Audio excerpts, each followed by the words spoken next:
자, 여러분 안녕하세요. 금일 한자 138번째 시간입니다. 오늘 함께 살펴볼 글자는 이 글자이고요. 사실은 처음에 이 글자는 지난번에 우리가 함께 보았던 외뿔소 시자 생각나시는지요? 이렇게 생긴 아주 특이한 글자였습니다. 상형의 가능성이 많은 이 글자였는데 이 글자에 이어서 물론 이 글자 설명할 때 이 글자에 대해서 언급한 적이 있습니다만 자연스럽게 넘어가는 글자였고 사실은 이 글자 자체가 그렇게 어려운 글자가 아니었기 때문에 개인적으로는 그냥 간단하게 소개하고 넘어갈 수 있지 않을까 생각했는데 조사 과정에서 이 글자에 관련된 사실들이 상당히 많이 관련된 부분이 많다는 그런 사실을 알게 되었고 저 역시 그 전에 모르던 부분을 상당 부분 발견을 했고 공부를 했기 때문에 그 부분까지 포함해서 여러분께 설명을 드리려고 합니다. 그래서 이번 영상 역시 해설본이기 때문에 그 부분을 다 설명하려면 영상의 길이는 확실히 좀 길어질 것 같습니다. 그 부분 양해를 부탁드리고 만약에 그런 어떤 관련된 이야기들이 필요 없으신 경우에는 잘 아시겠지만 간략본 영상을 참고해 주시면 그것으로도 충분하지 않을까 생각이 듭니다. 자, 일단 그러면 해설본 영상 시작해 보겠습니다. 이렇게 간단한 글자에 무엇이 그렇게 설명할 것이 많을지 한번 살펴보실까요? 저는 개인적으로 이 글자가 재밌었습니다. 왜냐하면 이 글자는 1급에 배정되어 있는 무소 서자입니다. 총 12획인데 생각보다 간단합니다. 그렇죠? 이렇게 주검 시자가 있고요. 그 다음에 이렇게 생긴 글자는 사실은 물수자라고 보는 게 맞겠죠. 그런데 이것과 같이 이렇게 구별이 되면 이것은 이렇게 생긴 글자하고도 같고 이 글자는 곧 꼬리 미자와도 같으니 꼬리 미자에 소우자가 들어갔다고도 할 수 있고요. 아니면 이 주검 시자를 뺀다면 이 물수자에 소우자가 들어간 글자라고 보셔도 될 것 같습니다. 상당히 그래서 지금도 이 자원 자체에 대해서는 개인적으로는 자신이 별로 없습니다만 일단은 주검시의 물수의 소우로 보는 것은 일단은 맞는 것 같습니다. 이렇게 분석은 됩니다만 자, 일단 볼까요? 하나, 둘, 셋, 넷, 다섯, 여섯, 일곱, 여덟, 아홉, 열, 열하나, 열둘 이렇게 쓰시면 될 것 같습니다. 물론 이 부분을 물수자 비슷하게 쓰셔도 됩니다. 특히 중국 쪽에서는 이렇게 많이 쓰거든요. 자, 하나, 둘, 셋, 넷 이렇게 하시고 소우자를 이렇게 쓰셔도 되겠습니다. 우리는 보통 이렇게 쓰고요. 자, 그러면 이 글자는 그냥 봐서는 보세요. 무소라고 되어 있죠. 이거는 이제 물소에서 리을 탈락으로 보시면 됩니다. 이런 경우가 가끔씩 있죠. 그래서 무소, 물소, 서자다, 장음이죠. 그러니까 당연히 이 물수와 소우자가 결합된 것, 이거는 잘 모르겠습니다. 그렇게 되면. 그래서 물소다라고 생각할 수도 있겠지만 사실은 이 글자는 특별한 이게 소라고 얘기해야 될지 말이라고 얘기해야 될지 모르겠습니다만 그 동물과 관련이 있습니다. 무소서자를 설문해자의 대서본을 보시면 이렇게 되어 있습니다. 확실히 이쪽 부분은 물수자라기보다는 그쵸, 꼬리 미자에 가까운 그 느낌이 들고요. 아래는 소우자가 있습니다. 그렇죠? 그다음에 용감수감이고 용감수경이 있는데 용감수경이 더 먼저라고 얘기합니다. 근데 재밌는 게 이게 고려본 우리나라에 수장하는 본이 있기 때문에 보시면 비슷한 동자가 많이 나옵니다. 이체자가 이런 게 생긴 것도 있고요. 오히려 양자도 있고요. 아예 물수에 소우자가 있는 것도 있고 여러 가지가 상당히 많습니다. 그래서 어떤 것이 진짜인가 알기가 어렵고 심지어는 이런 글자도 보이네요. 그렇죠?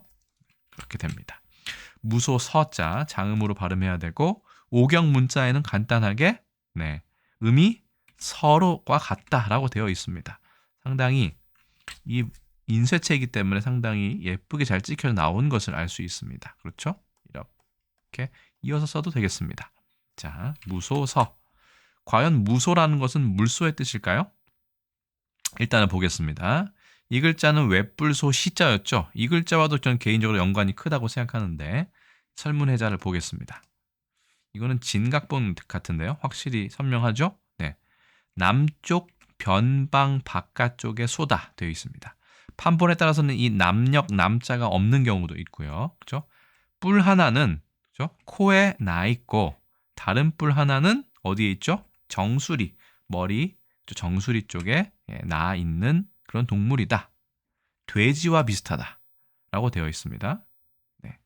그리고 네, 소우자의 뜻을 따르고 그 다음에 이건 꼬리 미자의 옛 글자입니다. 꼬리 미자를 네, 음을 나타낸다라고 했는데 무소 서자와 꼬리 미자 중국어 지금 발음을 생각해도 시하고 웨이는 별로 닮은 게 없는 것 같은데 어쨌든 허신은 이렇게 설명을 했습니다.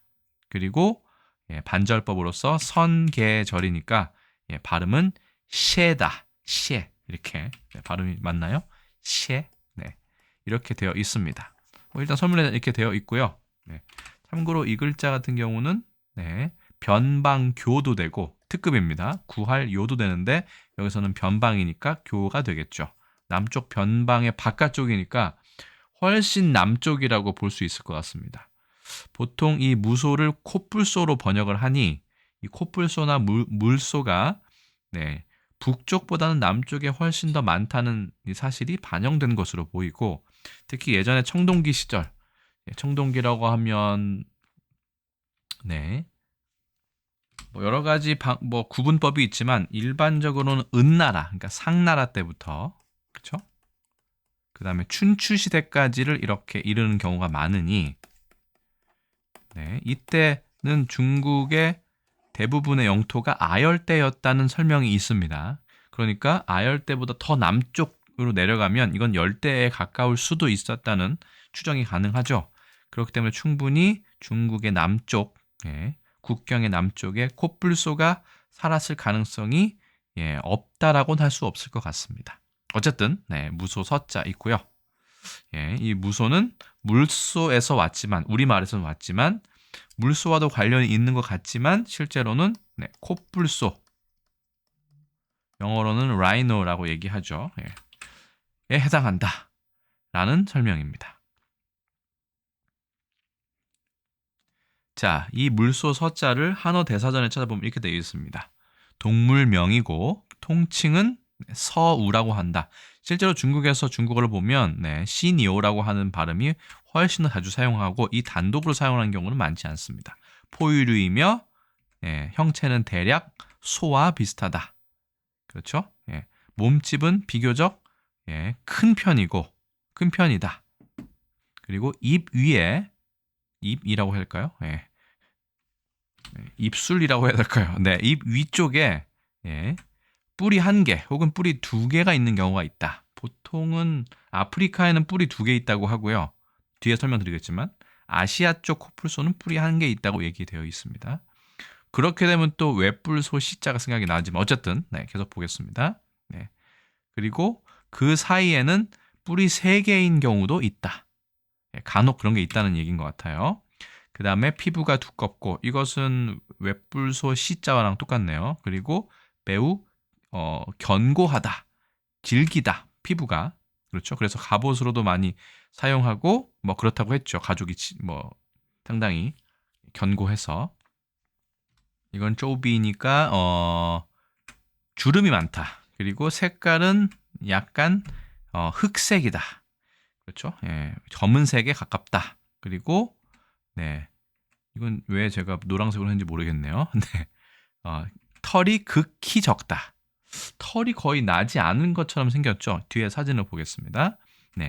지금 아주 야조 그러니까 아시아 쪽과 페이조 그 아프리카 쪽에서 서식하고 이렇게 하겠습니다. 등의 열대 삼림, 열대 우림 지역에서 산다라고 하면 될 것 같아요.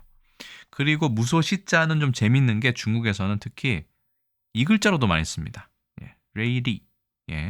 그러니까 예리하다, 날카롭다, 견고하다의 뜻도 있어요.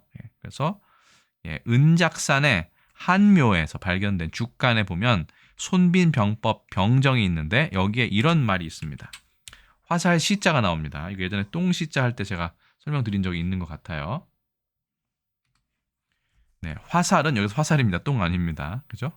금속이 앞쪽에 있고 깃털이 뒤쪽에 있어서 그렇죠? 날카롭고 앞이 날카롭죠. 그리고 잘 날아간다. 앞에 무거운 게 있고 뒤에 가벼운 게 있으니 그렇죠? 이게 슝 이렇게 할 때 잘 날아간다는 얘기인 것 같아요. 네. 그래서 이 한어 대사전의 정리자겠죠. 이건 정리자가 줄을 다는 게 여기에 있는 이 서자는 서리 그러니까 날카롭고 예리하다의 뜻이다라고 줄을 단 것 같습니다.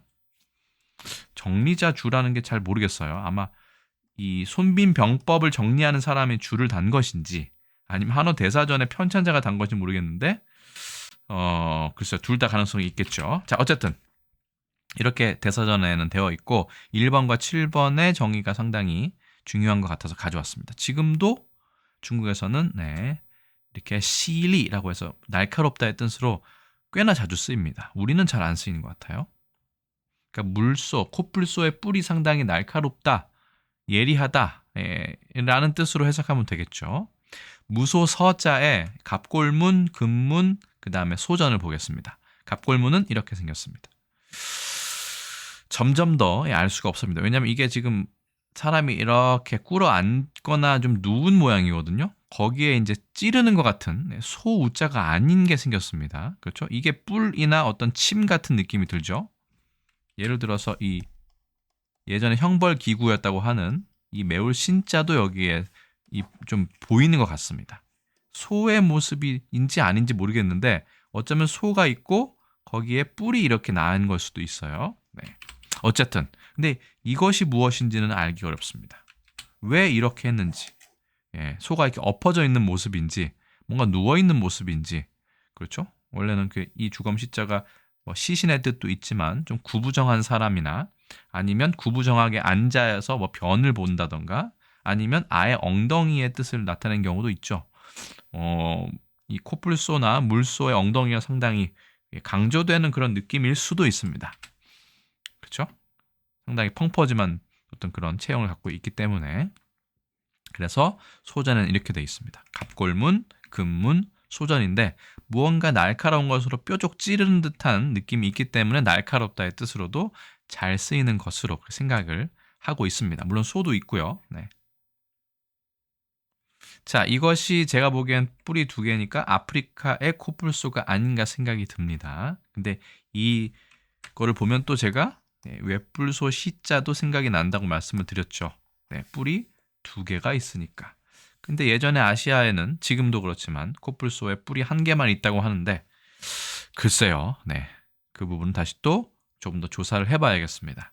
지난번에 말씀을 드렸지만 네, 착금은 네, 금은으로 착색을 했다는 거는 도금을 했다가 비슷한 거죠. 그 다음에 운문 네, 그러니까 구름무늬 그 다음에 동이라는 건 청동을 말할 거예요. 네, 그 다음에 서존 서는 코뿔소의 뜻이고 존은 술잔이라는 뜻이니까 네, 금은으로 착색한 구름 문양이 들어간 청동으로 만들어진 코뿔소 잔이다. 이런 설명이 됩니다. 그렇죠? 여기도 뿔이 두 개가 되어 있고 이게 서한 시기에 만들어진 공예품이라니 그저 놀랍기만 합니다. 나중에 기회가 되면 북경의 고궁박물원 가서 볼 수 있을지 모르겠습니다만 한번 보고 싶은 생각이 들었습니다. 무소 서자가 들어간 단어이고 실제로 코뿔소를 형상화한다라고 보셔도 뭐 크게 틀리지 않을 것 같습니다.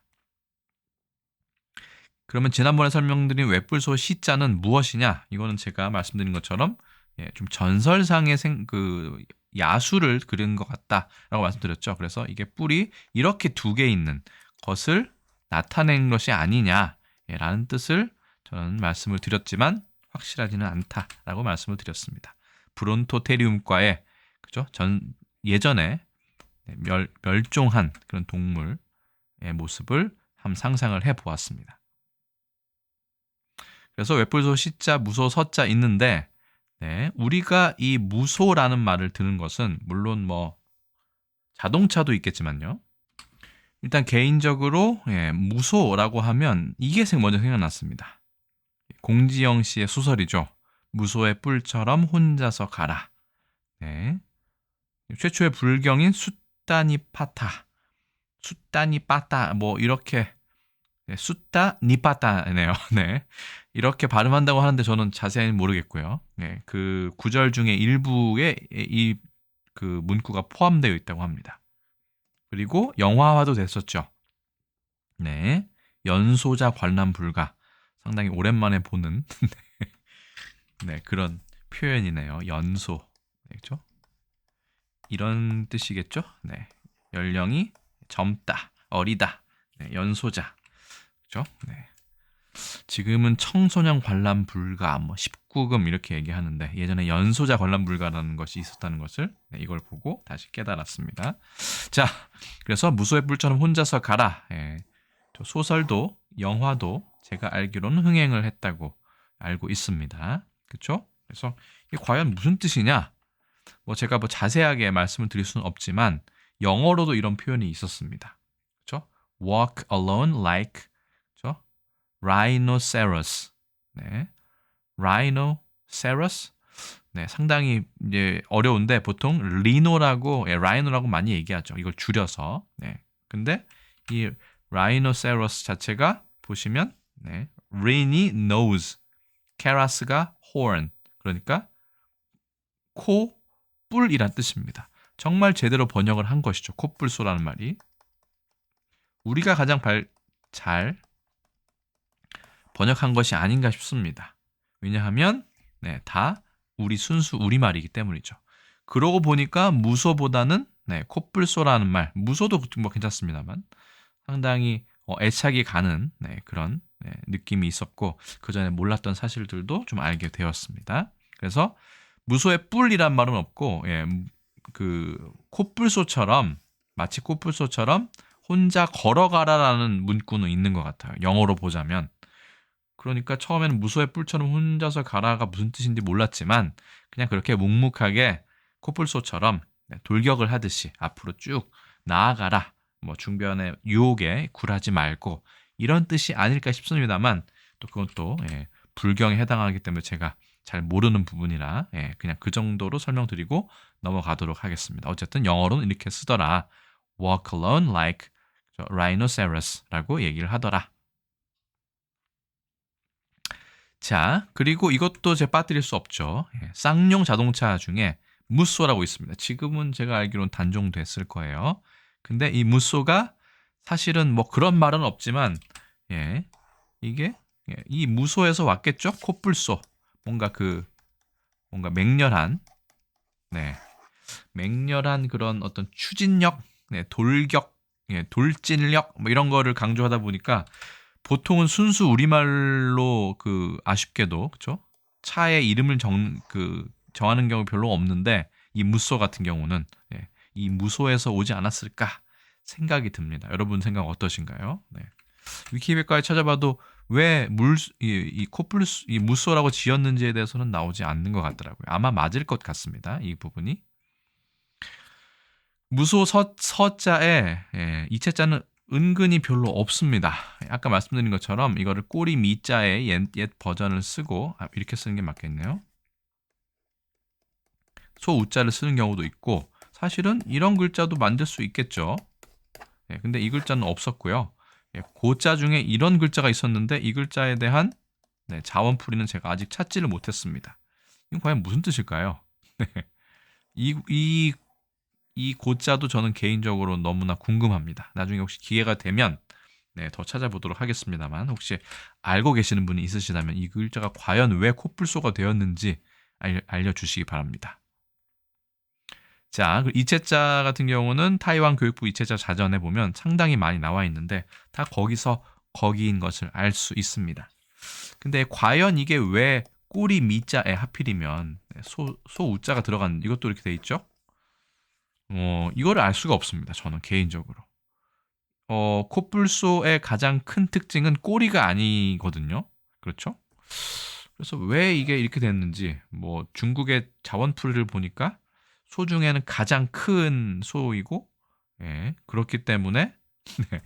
맨 마지막에 분류되는 소다라는 뭐 설명이 있던데 글쎄요. 그런 걸로 이걸 설명할 수 있을지 모르겠습니다. 오히려 그냥 물소다 이렇게 그리고 엉덩이가 좀 강조됐다 정도로 해석하면 어떨까? 그냥 하는 생각이 살짝 듭니다. 전혀 알 수가 없습니다. 이 자원에 대해서는. 어쨌든 코뿔소란 뜻이고요. 이 무소 서자는 중국에서는 시라고 발음을 하고 이 부분이 좀 다르게 생겼죠? 타이완도 이렇게 번체자도 이렇게 쓰는 경향이 있습니다. 역시 발음이 시. 그 다음에 일본에서는 사이나 세 정도로 발음을 하는 것 같고요. 가타이 이거는 견고하다는 뜻이고 스르도이 그렇군요. 네, 날카롭다의 뜻도 역시 가지고 있었습니다. 이런 거는 확실히 참고할 만하죠. 일본의 훈독도. 그럼 무소 서자가 들어가는 단어를 한번 살펴보도록 하겠습니다. 첫 번째 글자는 무소 서자입니다. 포유류의 코뿔소를 나타낸다. 그리고 음악에서는 도레미파솔라 시의 음역어다. 조선 순조 때부터 쓰기 시작했다. 이거네요. 궁상각치우를 제외한 시를 얘기하나 봅니다. 그리고 당연히 물소, 코뿔소의 뜻도 있을 것이고요.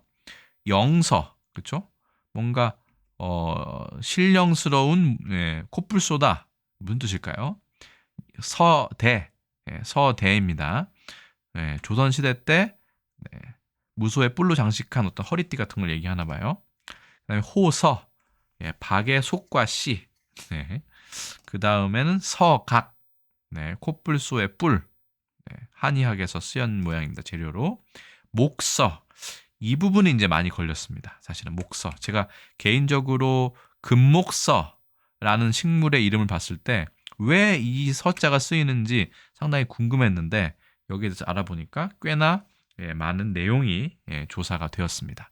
하나하나씩 볼까요?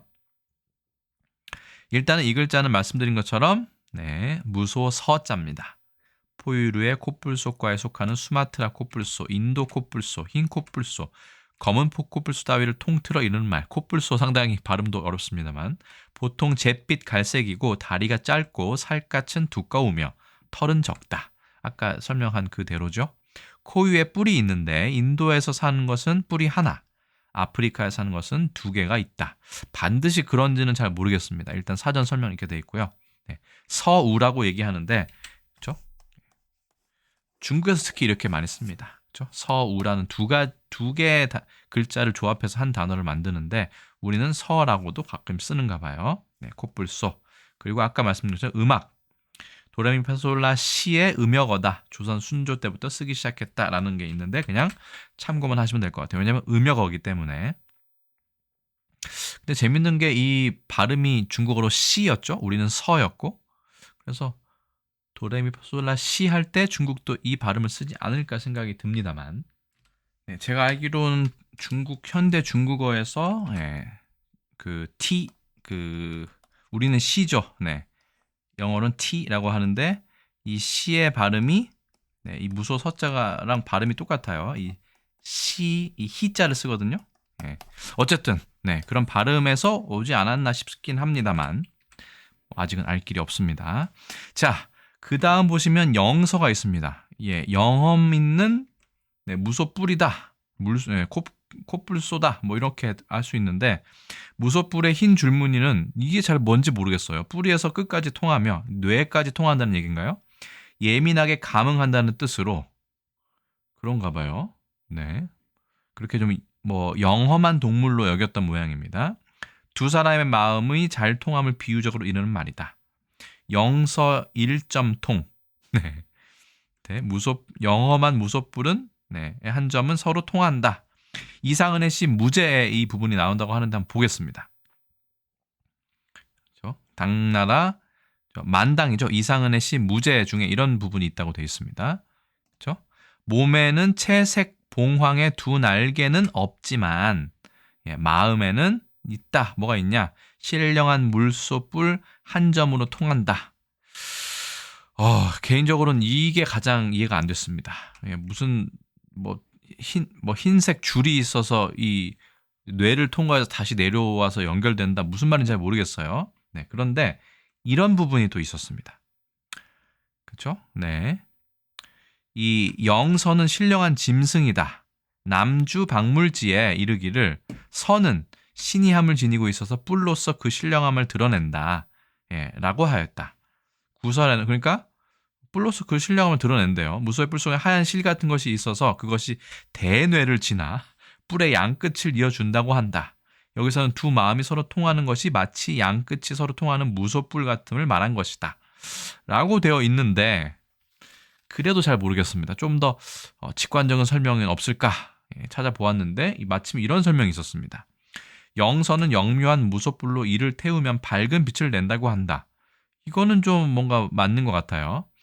전설이긴 해도 진나라의 온교가 여행을 하다가 무창의 우적이라는 곳에 당도하였는데 사람들이 물속에 괴물이 산다고 하기에 온교가 무소불에 불을 붙여서 물속을 비추자 물속에 있던 기이한 모습의 괴물들이 모두 모습을 드러냈다. 그러니까 이것을 이렇게 밝게 밝히면 뭔가 쫙 이렇게 뭔가 풀리고 다 보인다, 통한다. 이렇게 해석하면 괜찮을 것 같아요. 이건 진서 67권, 권 67에 온교 열전에 나와 있다고 되어 있습니다. 이런 말도 있는 거 보면 영서라는 말이 무슨 흰색 줄이 뭐 뇌를 통한다 이런 것도 괜찮지만 거기에 이게 불을 붙여서 비추면 보이지 않던 것들이 괴물들이 뭐 보였다. 그래서 신통한 어떤 그런 재료다 정도로 해석하면 어떨까 생각이 듭니다. 그리고 서대라는 것도 있습니다. 서띠라고도 하는데 조선시대 일품의 벼슬아치가 허리에 두르던 띠다. 조복, 제복, 상복에 둘렀으며 무소, 콧불소에 뿔로 장식하였다. 그래서 서띠라고도 했다라고 되어 있습니다. 서대. 그 다음에는 호서입니다. 호자는 이거는 박호자인데요. 박의 속과 씨다. 어떤 게 속이고 어떤 게 씨일까요? 콧불소를 왜 썼을까요? 박속같이 희고 고르게 박힌 이를 비유적으로 이르는 말이다. 특히 미인의 고른 치아를 형상화했대요. 근데 왜 박은 흰색이어서 그런가요? 왜 콧불소를 썼을까요? 콧불소에 이 뿔이 이렇게 아주 이렇게 잘 나 있어서 그럴까요? 이 부분도 제가 찾지는 못했습니다만 어쨌든 그렇게 관용적으로 쓰이고 있었다.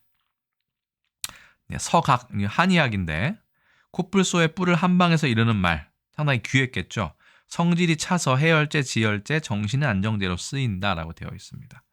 콧불소의 뿔은 사슴뿔과는 달리 다시 나지는 않는 것 같아요. 자라지는 않고 그렇기 때문에 상당히 뭐 싸움을 할 때나 수컷끼리 싸움을 할 때나 상당히 필요하겠죠. 사냥을 할 때나. 자, 이제 제가 궁금해하던 그 식물의 이름이 나왔습니다. 목서다. 그렇죠? 나무 콧불소다. 과연 무엇일까요? 풀의 나무과의 상록, 화렵, 관목. 상록이면 낙엽이 없다는 뜻이고 화렵이면 침엽이 아니라 넓다의 뜻이죠. 잎이 넓은 관목이라고 하면 키가 작은 거죠. 보통 관목의 반대말이 교목인데 이거는 보통 우리나라에서 기준으로는 8m 이상이면 교목으로 하고 그 아래면 관목으로 분류하는 것 같아요. 높이는 4m이며 그러니까 관목이겠죠. 잎은 마주나고 가장자리에 잔톱니가 있다. 뭐 그렇다고 치고 9월에 황백색의 꽃이 잎 겨드랑이에 뭉쳐 핀다. 뒤에 사진을 보시겠습니다. 목재는 굳고 치밀하며 조각 재료로 쓰이고 꽃은 향수를 만드는 데 쓰인다. 중국이 원산지다. 원산지가 중국이군요. 우리나라는 경남, 전남 지역에 분포한다. 학명은 이렇게 되어 있는데 어떻게 읽는지 잘 모르겠습니다. 어쨌든 목서라는 어떤 식물을 들어보신 적 있으신가요? 목서는 일본에서 목새, 그 다음에 중국에서는 무시라고 얘기를 하는데 이렇게 생긴 겁니다. 꽃이 뭉쳐서 난다고 했죠. 겨드랑이 부분에 뭉쳐서 났죠. 약간 푸릇푸릇하면서도 노란색이나 흰색도 다 있는 것으로 보입니다. 잎에는 가시가 이렇게 뾰족뾰족 나와 있죠. 그리고 이것은 나무의 기둥입니다. 자, 중국에서는 목서를 개수라고 불렀다고 합니다. 이것부터 이제 우리가 헷갈리는 겁니다. 뒤에 이제 개수나무 말씀을 드릴 건데 목서를 예전부터 우리나라도 그렇고 중국도 그렇고 개수라고 불렀대요. 그리고 이 꽃을 개화라고, 꾀화라고 얘기합니다. 이게 달에 심어져 있다고 믿었다.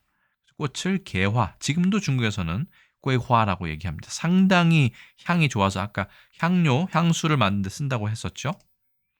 꽃의 색깔에 따라 금목서, 황금색이면 금목서, 흰색이면 은목서, 그 다음에 아무것도 없으면 그냥 목서라고 했다. 그건 백록색이면 목서인가 봐요. 세분화된다. 그 향이 무척 향기롭고 강해 만리까지 퍼진다 해서 만리향이라는 이름도 있다. 천리향도 있다. 아니면 좀 낮춰서 구리향도 있다.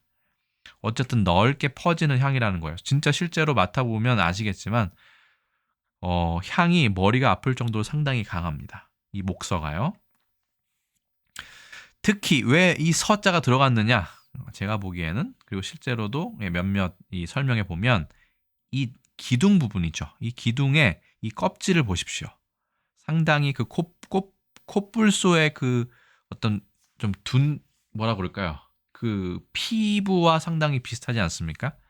그죠? 가죽과. 그렇기 때문에 나무로 된 코뿔소 나무다. 코뿔소 나무? 뭐 이렇게 봐도 되겠네요. 네, 이 부분을 아마 상형 형상한 것 같다라는 설명이 있었고 저도 그 설명에 동의합니다. 여러분 생각 어떠신가요? 그래서 목서의 서가 코뿔소인데 이 나무의 어떤 거칠거칠한 이 느낌이 코뿔소의 이 가죽과 비슷하다. 뭐 이렇게 보시면 될 것 같습니다. 그러면 금목서 아까 말씀드린 것처럼 금목서는 조금 학명도 다르긴 한데 이 금목서는 특히 일본에서 상당히 많이 거론되는 그런 나무 중에 하나입니다. 왜냐하면 이 일본의 3대 향목이 있거든요. 그 중에 하나이기 때문입니다. 금목서 이렇게 생겼습니다. 상당히 예쁘죠. 이거는 금색이라기보다는 약간 분홍색이나 주황색에 가까운 것 같습니다. 제가 보기에는 실제로는 이렇게 생겼고요. 그래서 이렇게 노랗게 문들면 금목서, 하얗게 그렇죠? 아무것도 없이 하얗게 하면 은목서. 그 다음에 그냥 그 외의 색깔은 그냥 목서 아니면 전체를 통틀어서 목서라고 얘기한다. 무소 서자가 들어간 게 상당히 재밌죠. 일본의 니혼노 산다이 호고보크 혹은 코오보크에서 향목은 무엇이냐 이렇게 되어 있습니다. 하루노 진초게 그래서 서향이라고 하는데 침정화죠. 봄의 서향. 그 다음에 나츠노 구찌나시 여름의 치자. 치자꽃 향기도 상당히 강하죠. 서향도 저는 맡아보지 않은 것 같은데 상당히 강하다고 되어 있었습니다. 그 다음에 가을에 아키노 김목세 해서 금목서 이렇게 해서 서향, 치자, 금목서 겨울은 없나 봐요. 이렇게 세 가지 꽃나무가 3대 방향목이다. 이렇게 일본에서는 얘기합니다. 우리나라에서 이렇게 얘기하는 것 같아요. 그럼 이제 개수나무에 대해서 알아봐야 될 것 같습니다. 개수나무. 이렇게 생겼습니다. 아까 우리가 얘기한 그 목서랑은 너무 다르죠. 식물계 범의 귀목, 개수나무과 개수나무 속에 속하는 낙엽, 화렵, 교목이래요. 아까는 분명히 목서 같은 경우는 상록이었죠. 항상 푸르는. 근데 여기는 낙엽입니다. 대한민국, 중국, 일본 등지에 분포한다. 개수나무 같은 게 사실은 제가 알기로는 일본 쪽이 원산지로 되어 있습니다. 근데 왜 우리나라의 개수나무가 뭐 반달이라는 노래에도 나오고 다 나오느냐? 중국에서는 이 개수나무를 개수라고 얘기하지 않고 개수나무라고 하면 목서이고요. 중국에서는 렌샹슈라고 얘기한다고 합니다. 일본에서 한자로 개로 쓰고 가츠라라고 읽습니다. 일본 사람의 그 이름에도 가끔 쓰이는 것 같아요. 남자 이름이나 이런 거에. 원래 이 나무는 한국에서 자생하지 않아. 그렇죠? 자생하지입니다. 죄송합니다. 바꿀게요. 한국에서 자생하지 않아 한국어 이름이 없었다. 20세기 초 일제강점기에 1920년대쯤 될까요? 일본을 통해 한국에 도입될 당시 우리나라에서는 가츠라라는 이 한자 글자만 보고서 개수나무, 이것도 사실은 어떻게 보면 중복이죠. 수가 나무인데 나무가 또 붙은 거예요. 개수 아니면 개나무 이렇게 해야 되는데 개수나무라고 얘기하죠. 나무라는 이름을 달아서 보급했다.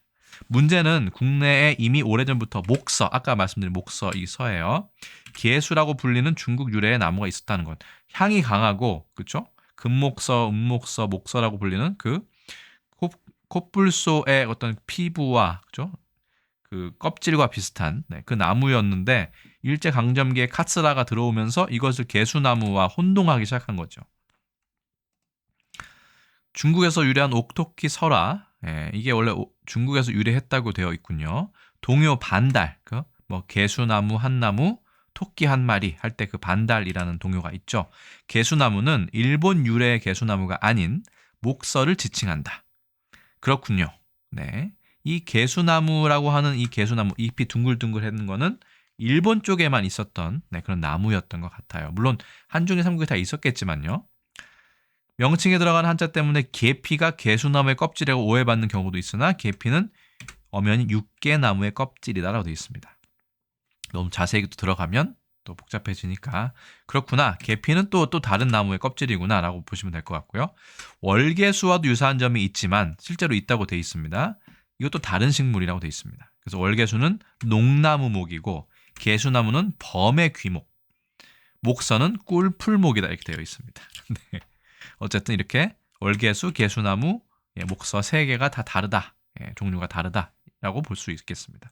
그리고 옥토끼서라도 이 목서를 지칭하는 것이었군요. 근데 우리가 일제강점기를 거치면서 개수나무와 헷갈리게 된 것 같습니다. 그래서 항아는 본디 하나라 때 유경후 예의 아내였는데 얘가 일찍이 선녀인 서왕모에게서 불사약을 이거 전국 신화 전설입니다. 구해놓고 미처 먹기 전에 항아가 그것을 훔쳐먹고 신선이 되어 도망쳐 달 속으로 들어가서 달의 정기, 요정이 되었다는 전설이 있다 이렇게 되어 있습니다.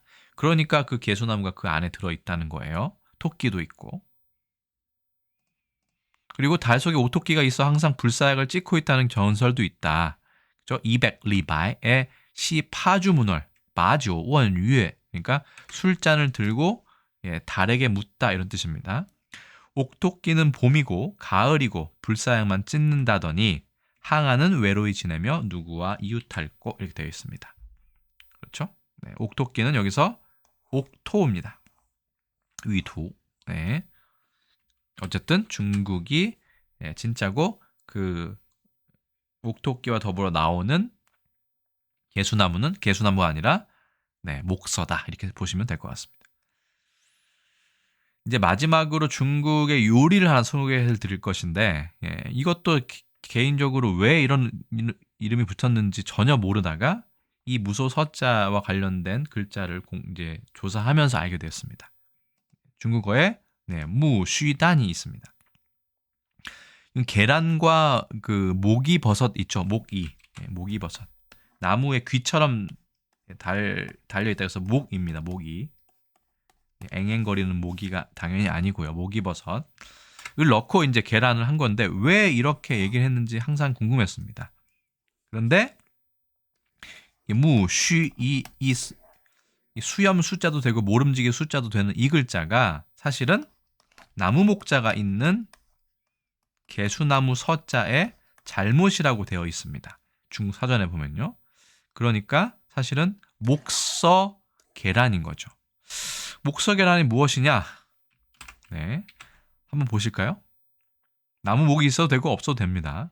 무쉬단입니다. 자, 보시면 계란의 색깔이 마치 이거는 사실 고기가 없어도 되거든요.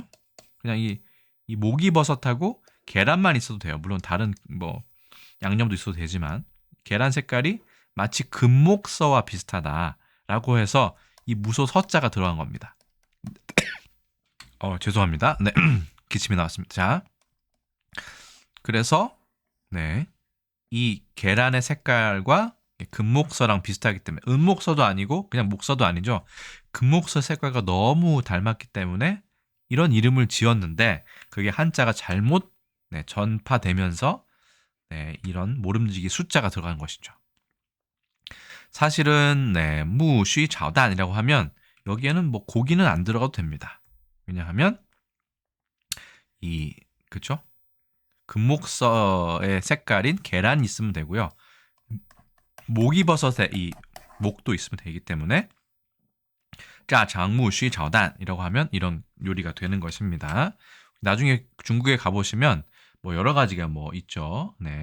뭐 위샹茄子뭐 아니면 뭐 회고요 등 여러 가지 음식이 있는데 그중에 한국 사람들이 그래도 거부감 없이 먹을 수 있는 것 중에 하나가 이 무슈로우입니다.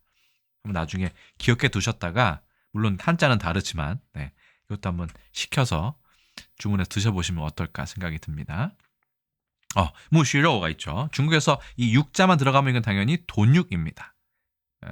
중국에서는 쭈로우라고 해서 저육이라고 얘기하는데 어쨌든 돼지고기입니다. 그래서 목이버섯, 그 다음에 목서, 그러니까 계란, 그 다음에 돼지고기 이렇게 들어가서 그죠? 얘가 이제 목서고요. 얘는 목이버섯이고요. 얘는 돼지고기가 있어서 상당히 조화가 좋습니다. 이 조합이 어쨌든 그래서 이런 중국 요리의 이름까지 그 기원까지 알아볼 수 있는 저에게는 아주 소중한 그런 기회였습니다. 그래서 서 알아봤고요. 영서 알아봤고 서띠나 서대 알아봤고요. 서우 알아봤고 그 다음에 서각 알아봤고요. 목서, 금목서까지 여러 가지 다 알아보았습니다. 뭐 개수나무도 알아보았고 옥토끼까지 제가 알아봤네요. 그래서 금일 한자 138번째 시간에는 무소 서자에 대해서 알아봤습니다. 원래는 그냥 물소에서 왔기 때문에 이것을 물수자로 볼 수도 있지만 꼬리 밑자로 보면 이제 그때부터는 과연 왜 이런 글자가 됐는지 알 수 없게 되어버리는 그런 글자가 됐고요. 실제로 코뿔소가 물에서 살고 있는지는 잘 모르겠어요. 그래서 원래는 물소의 뜻이 아니었을까 싶기도 한데 어쨌든 코에 뿔이 있다고 되어 있으니 확실히 코뿔소가 맞는 것 같고요. 어쨌든 재미있었습니다. 그러면 지난 시간 외뿔소 시자에 이어서 물소 서자에 대해서도 한번 다양하게 자료를 관련되는 자료를 제가 조사한 내용을 여러분께 말씀을 드렸습니다. 어떠셨나요? 거의 40분이 넘었군요. 네, 이렇게 넘어가고 있는데 제가 이 한자에 대해서 조사하면서 느꼈던 재미를 여러분들도 느끼셨을지 모르겠습니다. 네. 이게 너무 길다 생각하시면 앞서 말씀드린 바와 같이 간략본 영상을 참고해 주시면 그냥 깔끔하게 무소 서자에 대한 이야기만 드릴 수 습득하실 수도 있을 것 같습니다. 자, 그래서 금일 한자 138번째 시간에는 무소 서자 1급에 해당하는 무소 서 장음이었습니다. 에 대해서 조금은 길게 알아보았습니다. 일단 오늘 설명 여기까지 드리고요. 저는 또 다음에 다른 컨텐츠에서 인사드리겠습니다. 여러분 안녕히 계세요.